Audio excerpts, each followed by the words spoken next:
about other people's problems, and this is kind of what's going on in Denise's life. Parents there, we're friends with them, but we've got a couple that's getting divorced.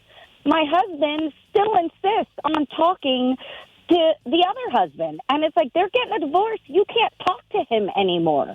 That's the way it works. If my wife was to tell me this, I would purposely go over and talk to the other guy more often, probably. Well, we should probably say what he did. And cheated with his secretary. Yeah. But, that's not yours to judge from the outside. If that person, I'm just going to say this.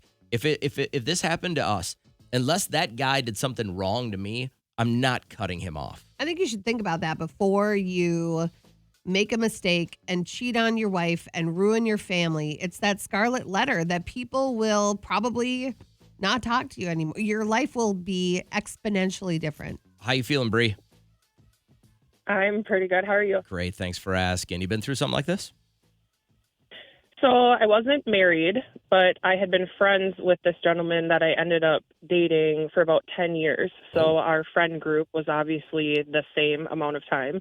Okay. And being the person that was cheated on, I guess it would probably be pretty easy for me to be hateful and say, all these friends shouldn't be talking to him. He deserves that. Mm-hmm. But truthfully, I believe if you don't know what's going on behind closed doors, it says more about you than it does about that person if you can just completely cut somebody off, in a friendship group over something. Yeah, without getting the full story. Yeah. And even if it is the full story and he cheated, we don't know exactly what's going on in a person's life, why they do the things that they do.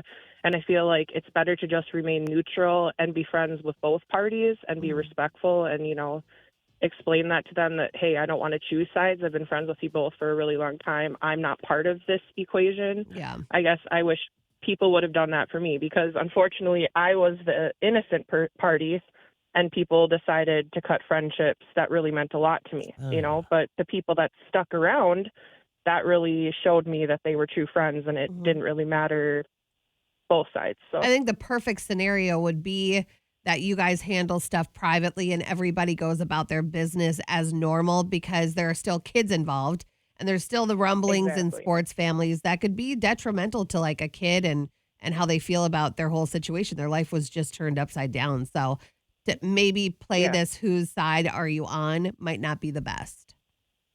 Exactly. And there's always having a private conversation and letting that person know, hey, what you did was really crappy, Hey, but just not. Before we let you go, Bree, and tell me if it's none of my damn business, but how are you dating someone for 10 years and not married?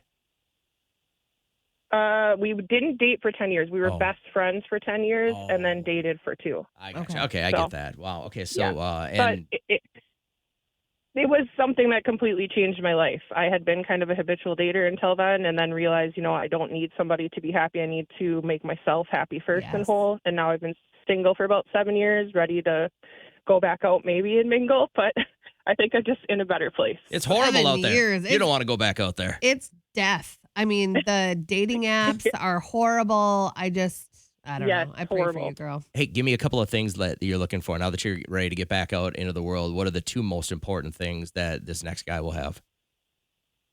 Probably a family-oriented person. I have a 13-year-old who is my absolute life and world, and definitely somebody that's open to communication, being honest. I know people say that they are, but I don't know. I think that that's kind of a fleeting. And you're okay. You're okay simply dying alone. I don't know about alone. My life is very full with volunteering and different friends and things like that. But if somebody could bring something positive to the table, I wouldn't say no. You sound like a catch. Does that mean you do stuff without getting paid?